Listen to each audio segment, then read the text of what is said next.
Columbia Network takes pleasure in bringing you Suspense.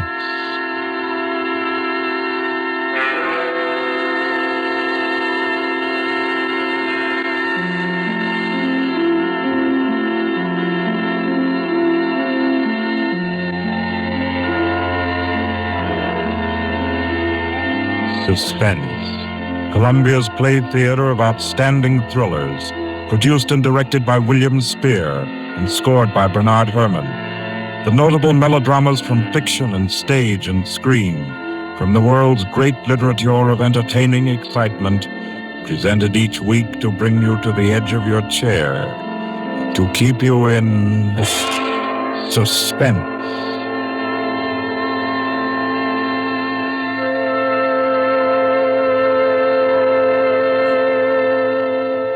Tonight's adventure in suspense is from the pen of Dorothy Sayers.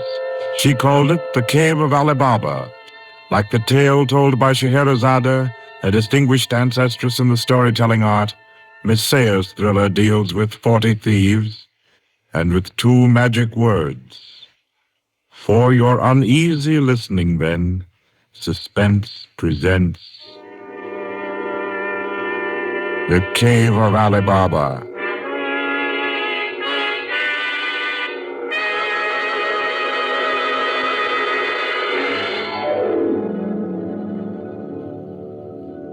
On a Saturday afternoon in January, in the grim and narrow house in Lambeth, a man sat eating kippers and reading the daily paper. He was smallish and spare, with brown hair rather too regularly waved and a strong, brown, pointed beard. His double-breasted navy blue suit, his socks, tie, and handkerchief were all scrupulously matched, and his brown boots just a trifle too highly polished. He did not look a gentleman, not even a gentleman's gentleman. Yet there was something about his appearance which suggested that he was accustomed to the manner of life in good families. Superior butler, perhaps. Yet not old enough to be retired. A footman who had come into a legacy, yes. He had just finished eating, and he was sipping his coffee, when a slight noise at the front door caught his ear. Swiftly, too swiftly for a quiet little man sitting eating kippers and reading his paper on a Saturday afternoon, he sprang up, he dashed through the small hallway, and he flung the door open. Of course, no one in sight. The society is at least dramatic in its delivery of its correspondence. And as if he knew what he would find, he shut the door and turned to the hat stand in the hall. An envelope had been placed there. It was addressed to Joseph Rogers. So Mr. Rogers opened the note. Number 21. An extraordinary general meeting will be held tonight at the house of number 1 at 11:30. You will be absent at your peril. The word is finality. Finality. Yes, I think so. A man called Joseph Rogers stood for a moment studying the note. Then he strode to the rear of the house to a tall safe built in the wall. Carefully, he manipulated a dial. He swung the safe door open, stepped inside into a small strong room. He opened a drawer marked correspondence, placed the note inside, and then came out again. A moment to reset the lock for a new combination, and then he went back into the living room. He reached for the telephone. He lifted it from the cradle and then reconsidered. Too dangerous. He hurried upstairs and clambered into an attic. In the furthest corner, he searched for and found a knothole in the woodwork. He pressed it. A concealed trapdoor swung open, and he was in the loft of the adjoining house. He paused before 3 cages, in each of them a carrier pigeon. Carefully, he wrote a note. Slipped it under a pigeon's wing. There you are, my pretty. There, take it easy now. There you go. Lie straight. 4:30. I'll send another pigeon at 5, and the third at 6. I should have my answer by 9:30 at the latest. Oh, I forgot one thing, most important. Mr. Rogers moved through the trapdoor, back into the attic of his own house, and once again he stood before the tall safe built in the wall. He opened the door, stepped into the strong room, moved for a moment quietly in the dark, and then spoke gently. Now, be good, my sweetheart. I'm depending on you. Open sesame. Come on now, old thing. Open sesame. Open sesame.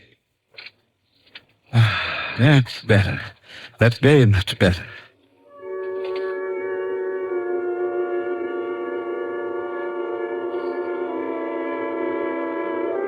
By 9:30, his answer was back. All the little piece of paper said was a hasty okay. At a quarter before 11, he took his revolver from a locked drawer, inspected it carefully. Yes, loaded it with cartridges from an unbroken packet, and left the house. He walked quickly, keeping well away from the wall, and when he climbed on a bus, he sat next to the conductor, where he could watch all who got on and off.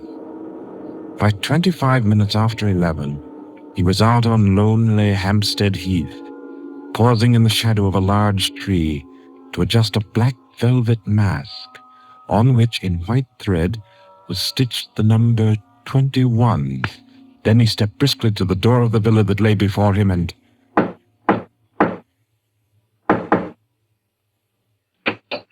What is it? Finality. Come in. Go right on through. Number 1 will check you in. Right.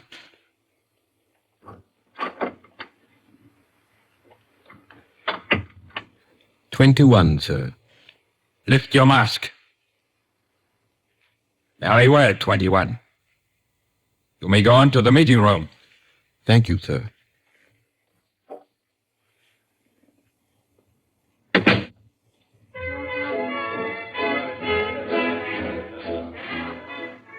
The room of the villa in which Mr. Rogers now stood was a large one, a brilliantly lighted room. There was a gramophone in one corner blaring out a jazz tune. To its rhythm, couples, masked men and women, were dancing. Some were in evening dress, some in tweeds and jumpers. In another corner of the room was the bar. Mr. Rogers went up to it and asked the masked man in charge for a double whiskey. He consumed it slowly, leaning on the bar. The room filled. Presently, someone moved across to the gramophone and stopped it. Mr. Rogers looked around. Number 1, the massive gentleman in evening dress who had checked him in, appeared on the threshold. A tall woman in black stood beside him. Her mask, embroidered with a white number 2, covered her hair and her face completely. Only her fine bearing, her white arms, and her dark eyes, shining through the eye slits, proclaimed her as a woman of power, of physical attraction. The masked dancers were silent now, as number 1 spoke. Ladies and gentlemen, we are short 2 members tonight. I need not inform you of the disastrous failure of our plan for obtaining the plans of the Court Wendelsham Heliscoper. Our courageous and devoted friends, number 15 and number 38, were betrayed and taken by the police. Some of you might fear that under examination these 2 would break down and give away our society. There is no need for such a fear. I gave the usual orders, and their tongues have been silenced. Their defendants will be discreetly compensated in the usual manner. I call upon number 12 and 34 to undertake this agreeable task. They will attend me at my office for their instructions after the meeting. Will the numbers I have named kindly signify by raising their hands that I are able and willing to perform this duty?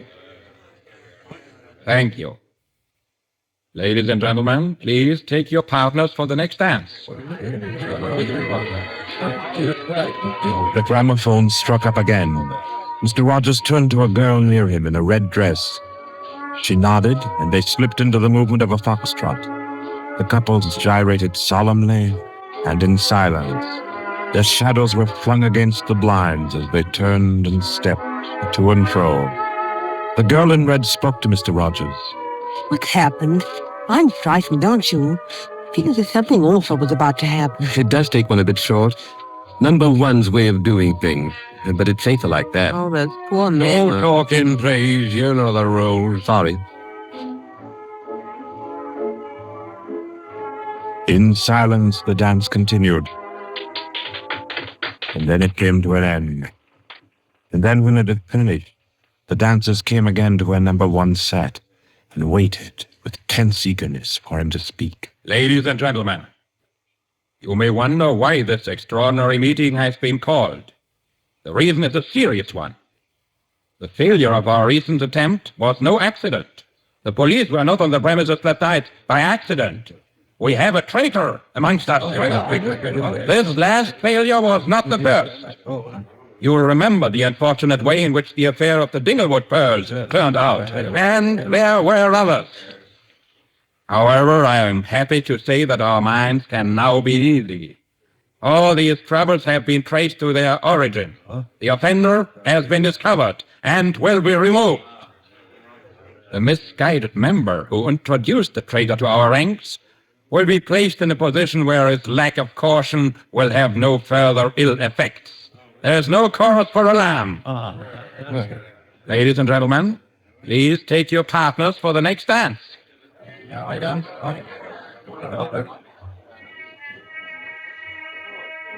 Again, the gramophone took up its bizarre monotony, and the masked dancers glided and turned, and their movements were sharper, more staccato. The girl in red was claimed by a tall mask in evening dress. A hand laid on Mr. Rogers' arm made him start. A small, plump woman in a green jumper slipped a cold hand into his. The dance went on.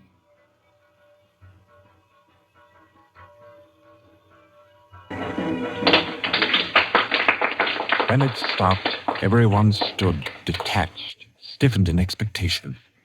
The endless interval was over.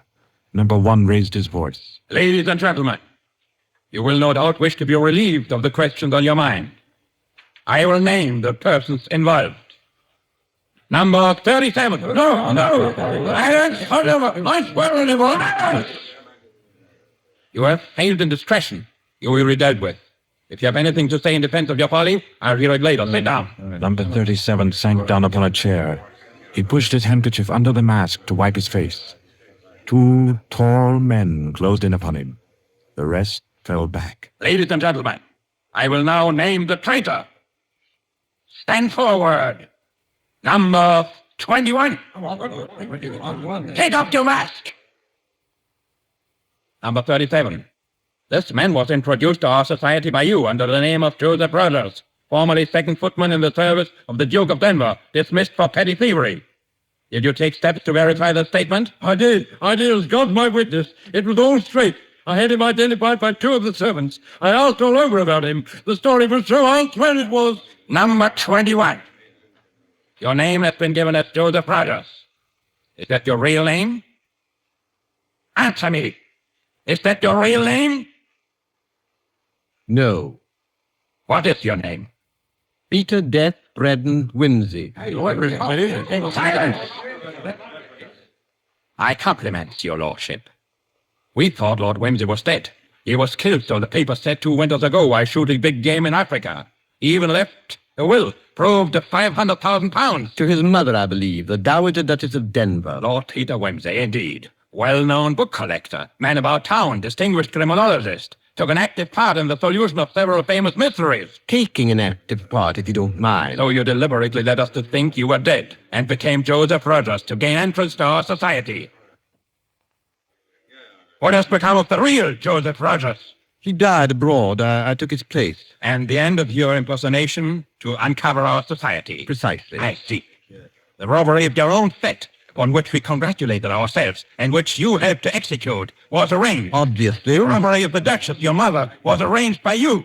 It was. It was a very ugly tiara, no real loss to anybody with decent taste. The burglary of the Winthrop mansion, the theft of the necklace at Covent Garden, the others as well. You arranged them all. All. May I smoke, by the way? You may not. Number 15, 22, 39. You have watched the prisoner. Has he made any attempt to communicate with anybody? None. His letters and parcels have been opened. His telephone tapped and his movements followed. Even the water pipes in his house have been under observation for Morse code signals. You're certain? Absolutely. Then we may be sure that he has been alone in this adventure. Well, ladies and gentlemen, please. Very well. Take the prisoner away. And be sure you explain carefully to him first the manner of his death. I am sure he'll enjoy it. Wait, at least you can let me die decently. Take him away. Stop, I have something to say, something to sell. We make no bargains with traitors. No, but listen. Do you think I haven't thought of this? I'm not a fool. I've left a letter. To whom? To the police. If I don't return tomorrow, it'll be opened. It's a bluff. The prisoner sent no letter. He's been strictly watched for months. I left the letter before I came to Lambeth. Then it can't contain no information of any value. Oh, but it does. The combination of my safe. Indeed? Has this man's safe been searched? Yes. What did it contain? No information of importance, sir.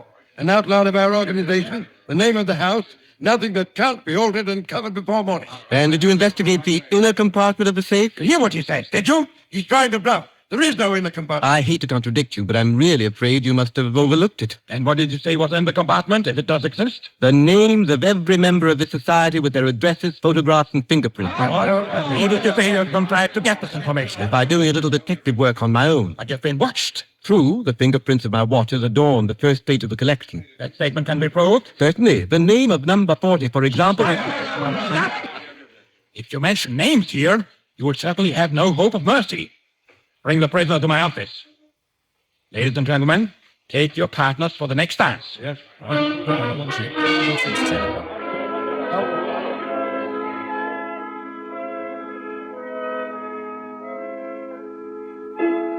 I got to go on. I've proved that I know your gang from number 1 through number 25. Do you want me to prove that I know the others as well? My lord, your story fills me with regret that you are not in fact a member of our society.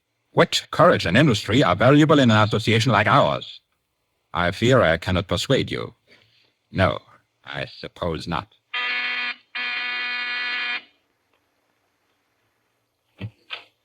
Yes? Ask the members kindly to proceed to the supper room.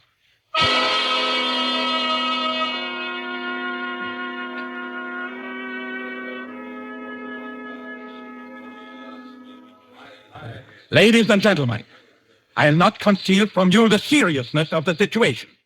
The prisoner has recited to me 25 names and addresses which were thought to be unknown except to their owners and to me. There has been great carelessness. Fingerprints have been obtained. He showed me some photographs of them. He tells me that the book of names and addresses is to be found in the inner compartment of his safe, together with certain letters and papers stolen from the houses of members, and several objects with fingerprints. I believe he tells the truth. He offers the combination of the safe in exchange for a quick death. I think his offer should be accepted. What is your opinion, ladies and gentlemen? The combination is known already. Fool! This man is Lord Peter Winsey, a scientist of crime. Do you think he will have forgotten to change the combination? Oh, I say give him the trouble. Time's getting short. You agreed? It's a bargain, Winsey. What is the combination? The word of the combination is unreliability. And the inner door, the inner compartment. In anticipation of a visit of the police, the inner door is open. Good. Number 12 and 36. You will go to the prisoner's house and... That's right. I agree. Nobody ought to be trusted. Then what, ladies and gentlemen, do you suggest? You go yourself. You're the only one that knows all the names. You go yourself. I second that motion. It's the wish of the meeting, then, that I should go? No. I say no. No, don't go. Number 1 is our president, the head and soul of our society. If anything should happen to him, where should we be? You've all blundered. We have your carelessness to thank for all this. Do you think we should be safe for 5 minutes if he were not here to repair your folly? So there's something in that. If you will pardon my suggesting it, the lady appears to be in a position peculiarly favorable for the reception of the president's confidences. The contents of my modest volume will be no news to her. Why should she not go herself? Because I say she must not. If it is the will of the meeting, I'll go. Give me the key of the house. Here. Is your house watched? No. If I have not returned in 2 hours, act for the best to save yourselves. And do what you like with the prisoner.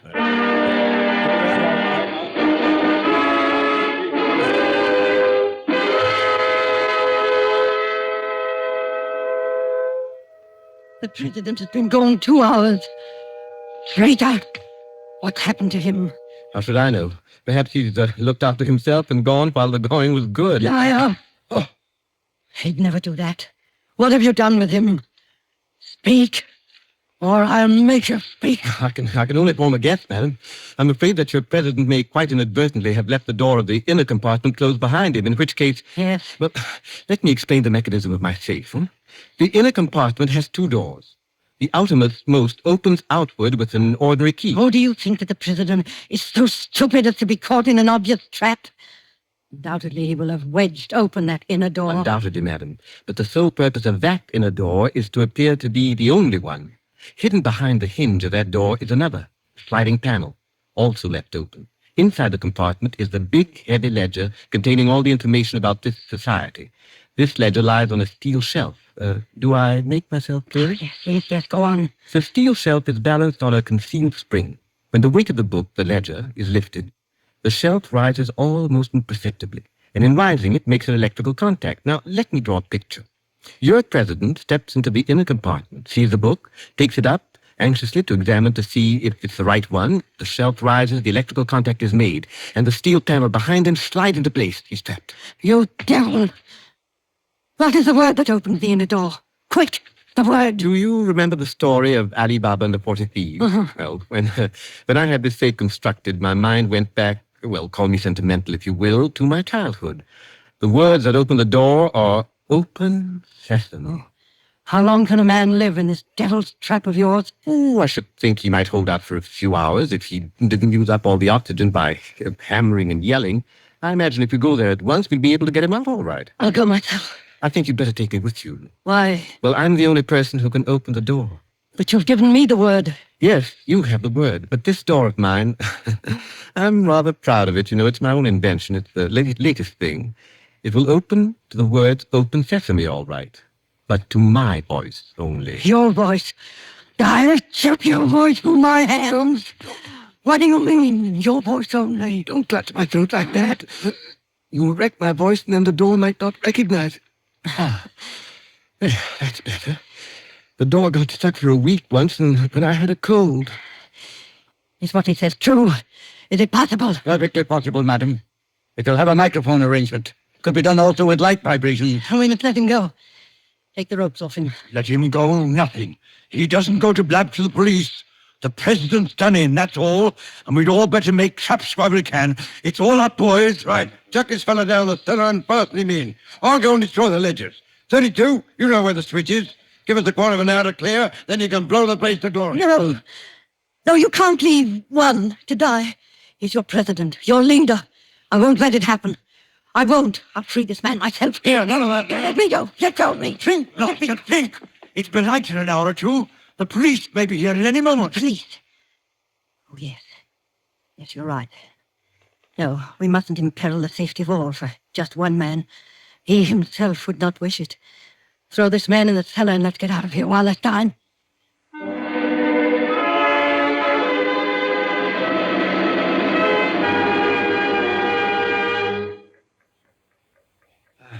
Here. This is good enough. Leave him here. Right. Let's go. Hey, you chaps. Yeah, should have got him. I say, it's lonesome down here in this cellar. You might at least leave the light on. Don't worry about the dark. They're taking you here as the time fuse and the bomb that's going to blow out this place. It's all set. You won't have long to wait. Not long.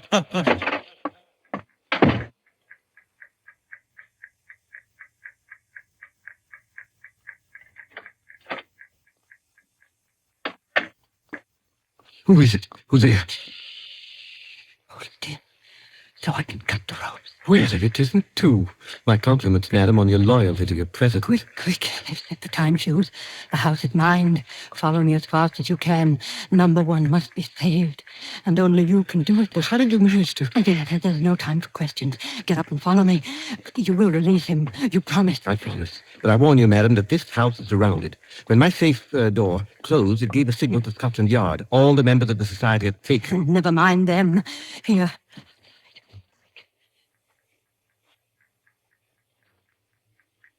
Who's there? That you, Inspector? Get the fellows away, quick. The house is going up in a minute.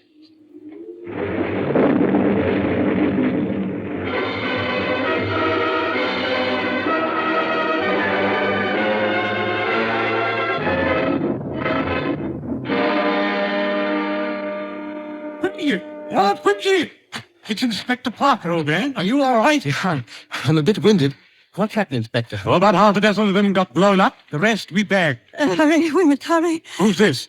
One of the gang. She's called number 2. We must save him, we must. Golly, I clean forgot the gentleman in the safe. Walker, raid your car. Down the lane. Send one of your men down to get it. Right. Johnson, bring that car here. Yes, sir. I've got the number 1 of the whole company quietly asphyxiating at home. I promised we'd get back and save him. He's the bloke that we've been wanting. The man at the back of the Morrison case and the Hope Wilmington case and hundreds of others.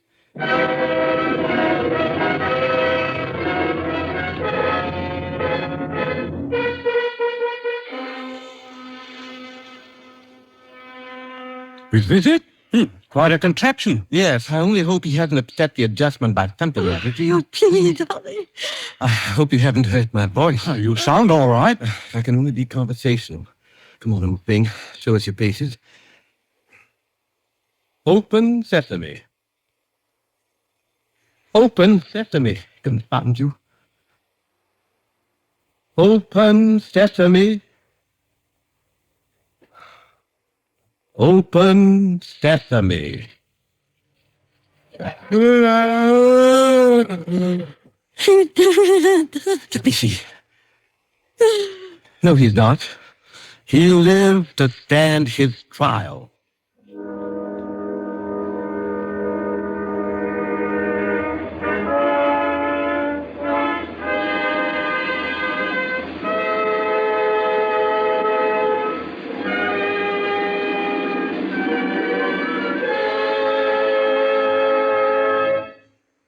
And so, all's right with the world, as it always is when Lord Peter Winsey is involved. The Cave of Ali Baba by Dorothy L was the story which gave us tonight's Suspense. Suspense is produced by William Spear. Our guest director for this evening was Robert Louis Sheehan. Tonight's radio drama was written by Peter Lyon and scored by Bernard Hermann. Romney Brent was Peter Winsey, William Moulton played number 1, and Ira Gerald, the lady in the case. Others in the cast were Katheleen Quadell, Victor Becrofft, Roland Bottomley, J.W. Austin, William Pubmar, Ian Martin, and William Moulton. Next Wednesday, Suspense will not be heard because of a special all-star Hollywood broadcast which Paramount Pictures will present.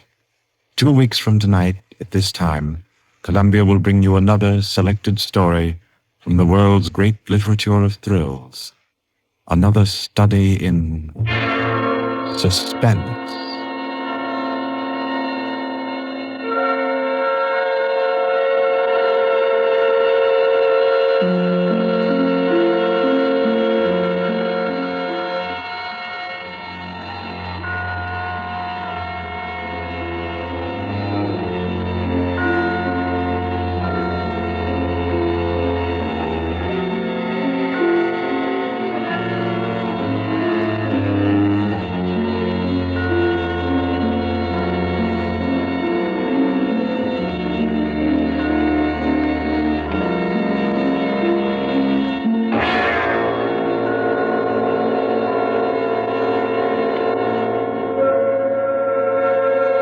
This is Barry Kroger, and this is the Columbia Broadcasting System.